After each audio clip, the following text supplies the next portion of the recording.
Hello everyone. आज हम बात करने वाले हैं अपेंडिसाइटिस की। ठीक है, तो अपेंडिसाइटिस देखिए, इसमें अपेंडिक्स का इन्फ्लामेशन होता है, इसी को हम अपेंडिसाइटिस बोलते हैं। और ये बहुत ही कॉमन सर्जरी है आज के टाइम पे, क्योंकि अपेंडिसाइटिस अगर होता है तो सबसे पहला हमारा जो इलाज होता है, मेन इलाज, वो हमारा होता है अपेंडेक्टॉमी। ठीक है, अपेंडिक्स को काट के निकाल दिया जाता है। ठीक है, तो अपेंडिसाइटिस क्या होता है, देखिए, acute inflammation of the appendix. तो अपेंडिक्स का जो एक्यूट इन्फ्लामेशन होता है उसी को हम अपेंडिसाइटिस बोलते हैं। और यहाँ पे दिखाया गया है, देखिए ये, ठीक है, acute inflammation of the appendix और can be due to obstruction by faecalith. तो ये फिकैलिथ के ऑब्स्ट्रक्शन की वजह से हो सकता है या लिम्फाइड हाइपरप्लेजिया की वजह से। तो दोनों क्या होते हैं, तो देखिए, ये फिकैलिथ के ऑब्स्ट्रक्शन की वजह से होता है एडल्ट्स में, और चिल्ड्रेन में ये लिम्फाइड हाइपरप्लेजिया की वजह से। और ये फिकैलिथ क्या होता है, तो देखिए, कैल्शियम फॉस्फेट। तो कैल्शियम फॉस्फेट का ये मटेरियल बना होता है, इसी को हम फिकैलिथ बोलते हैं। देखिए यहाँ पे दिखाया नहीं गया है, पुरानी वाली उसमें दिखाया गया था। देखिए यहाँ पे, ये देखिए, ये दिखाया गया है। तो ये ऑब्स्ट्रक्शन कॉज करता है। ठीक है, तो फिकैलिथ इसी को बोलते हैं।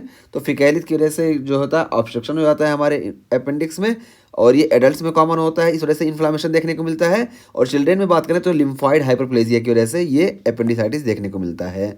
ठीक, तो ये हो गया।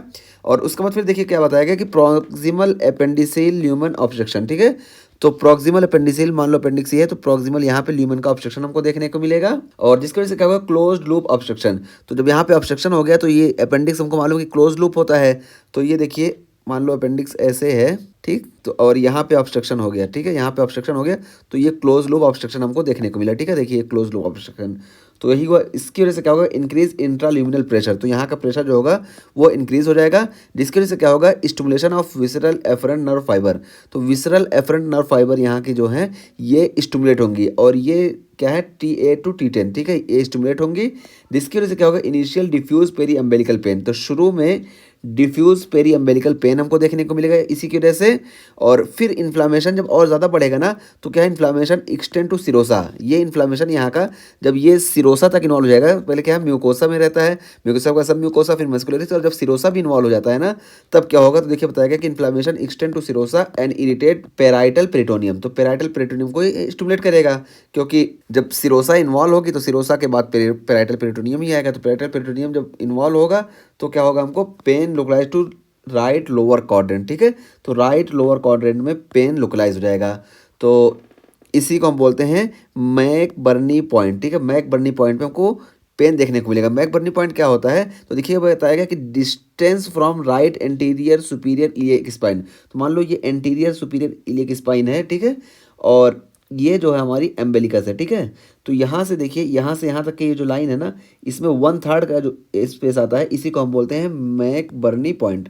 तो यहीं पे हमको पेन देखने को मिलेगा। तो यही यहाँ पे बताया गया कि pain localise to right lower quadrant. तो राइट लोअर क्वाड्रेंट में हमको पेन देखने को मिलेगा, उसमें भी पर्टिकुलर मैक बर्नी पॉइंट पे। तो मैक बर्नी पॉइंट क्या है, 1/3 distance from the right anterior superior iliac spine. तो ये देखिए, एंटीरियर सुपीरियर इलियक स्पाइन हम यहाँ बना रखे हैं, और ये एम्बेलिकस है, और यहाँ पे 1/3 स्पेस यहाँ आता है, और इसी को मैक बर्नी पॉइंट बोलते हैं। और यहीं पे जो होता है ये पेन होता है। ठीक है, जब हमारी सिरोसा भी इन्वॉल्व हो जाती है और पेरिटोनाइटिस देखने को मिलता है। और उसका फिर क्या है, may elicit psoas obturator and Rovsing sign. ठीक है, तो ये देखिए, सॉस साइन हमको देखने को मिलेगा। तो और ये सॉस साइन क्या होता है, तो देखिए, ये राइट साइड में अपेंडिक्स होती है, और राइट साइड के जब लेग को जब हम हाइपर एक्सटेंस करेंगे, तो हाइपर एक्सटेंस के टाइम पे यहाँ पे पेन होगा, इसी को हम बोलते हैं सॉस साइन। ठीक है, और ऑब्टूरेटर साइन क्या होता है कि इसी राइट लेग को जब हम फ्लेक्स करते हैं ना, फ्लेक्स करके इंटरनली रोटेट भी करते हैं। ठीक है, फ्लेक्स किए, फ्लेक्स करके इंटरनल रोटेशन जब कराएंगे तब दर्द होगा, इसको हम बोलते हैं ऑब्टूरेटर साइन। ठीक है, और रोसिंग साइन क्या होता है, तो देखिए यहाँ पे बता भी दिया गया कि रोसिंग साइन ऐसा होता है कि यहाँ पे मान लो अपेंडिक्स है, और जब यहाँ पे लेफ्ट लोअर क्वाड्रेंट में दबाएंगे तो पेन यहाँ पे होगा। और ये क्यों होगा, तो ये बताया जा रहा है कि severe right lower quadrant pain with palpation of the left lower quadrant. तो लेफ्ट लोअर क्वाड्रेंट में हम पल्पेट करेंगे, और राइट लोअर क्वाड्रेंट में हमको पेन देखने को मिलेगा। और इसकी वजह क्या है कि यहाँ पे जो बॉवल है ना, ये इधर दबेगा, जब हम इधर दबाएंगे तो इधर दबेगा, जिसकी वजह से हमको सीवियर पेन देखने को मिलेगा। तो ये तीनों साइन हमको पॉजिटिव देखने को मिलेंगे अपेंडिसाइटिस के केस में। तो elicit psoas obturator and Rovsing sign, तो ये हो गया। और guarding and rebound tenderness on exam, और हमको रिबाउंड टेंडरनेस एग्जामिनेशन पे देखने को मिलेगा। ठीक है, तो गार्डिंग और रिबाउंड टेंडरनेस देखने को मिलेगा, ये हो गया। और ट्रीटमेंट की बात करें तो हम पहले ही बताया कि अपेंडेक्टॉमी इसका ट्रीटमेंट ऑफ चॉइस है। और उसके बाद डिफरेंशियल डायग्नोसिस बहुत सारे उसमें हमको ये सारे साइन देखने को मिलते हैं, ठीक है। तो जैसे यर्सीनिया में सेम हमारे अपेंडिसाइटिस वाला वो दिखता है, बस इसमें क्या होता है, हाई फीवर होता है, ठीक है। अपेंडिसाइटिस में हाई फीवर नहीं होता है, फीवर होता है लेकिन उतना नहीं होता, लेकिन अपेंडिसाइटिस के बाद अगर हम यर्सीनिया की बात करें तो यहाँ पे हाई फीवर होता है, ठीक। और इंटोससेप्शन, तो इंटोससेप्शन में आपको मालूम है कि हम साइन देखते हैं तो हमको वहाँ पे टारगेट साइन इंटोससेप्शन में देखने को मिलता है।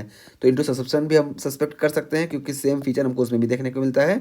और मैकल्स डाइवर्टिकुलम में भी हमको राइट लोअर क्वाड्रेंट में पेन देखने को मिलता है। इस वजह से मैकल डाइवर्टिकुलम बहुत बार ऐसा होता है कि उसको हम अपेंडिसाइटिस समझ लेते हैं, और अपेंडिसाइटिस समझ लेते हैं, और जब हम यहाँ ऑपरेशन करते हैं ना, इंसिजन करने के बाद देखते हैं तो अपेंडिक्स बिल्कुल नॉर्मल रहती है।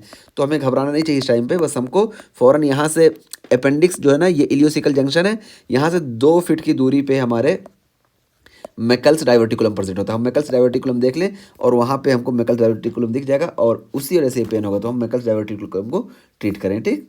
तो ये हो गया हमारा अपेंडिसाइटिस। अपेंडिसाइटिस में हम पूरी बात कर लिए कि यहाँ पे एक्यूट इन्फ्लामेशन होती है, और यहाँ पे एडल्ट में फिकैलिस की वजह से देखने को मिलता है, जबकि चिल्ड्रेन में ये लिम्फाइड हाइपरप्लेजिया की वजह से देखने को मिलता है। और इसमें प्रॉक्सिमल अपेंडिसिल ल्यूमन ऑब्स्ट्रक्शन देखने को मिलता है, जिसकी वजह से लूप ऑब्स्ट्रक्शन देखने को मिलेगा। उसकी वजह से T8 to T10 ये पहले स्टिमुलेट होंगे, और इसी वजह से इनिशियल डिफ्यूज पेरियम्बिलिकल पेन हमको देखने को मिलेगा। फिर जब ये और सीवियर होगा तो सिरोसा, शुरू में सिरोसा नहीं इन्वॉल्व होता है, लेकिन जब बाद में ये सिरोसा भी इन्वॉल्व हो जाएगा तो हमको पेराइटल पेरिटोनियम इन्वॉल्व देखने को मिलेगा। और जब पेराइटल पेरिटोनियम इन्वॉल्व होगा तो इसकी वजह से पेन जो होगा ये राइट लोअर क्वाड्रेंट में ये पेन बहुत ज़्यादा होगा, और राइट लोअर क्वाड्रेंट में भी मैक बर्नी पॉइंट पे ये सबसे ज़्यादा पेन हमको देखने को मिलेगा, ठीक है। ये मैक बर्नी पॉइंट हम बता दिए कि यहाँ से right anterior superior iliac spine ये है, और ये एम्बिलिकस, इसके बीच में 1/3 जहाँ पे होता है, इसी को हम बोलते हैं मैकबर्नी पॉइंट। और उसके बाद हम साइन की बात करें तो सॉस साइन, ऑपरेटर साइन और रोसिंग साइन ये हमको पॉजिटिव देखने को मिलता है, ठीक है। और ट्रीटमेंट की बात की तो अपेंडेक्टोमी इसका ट्रीटमेंट ऑफ चॉइस है।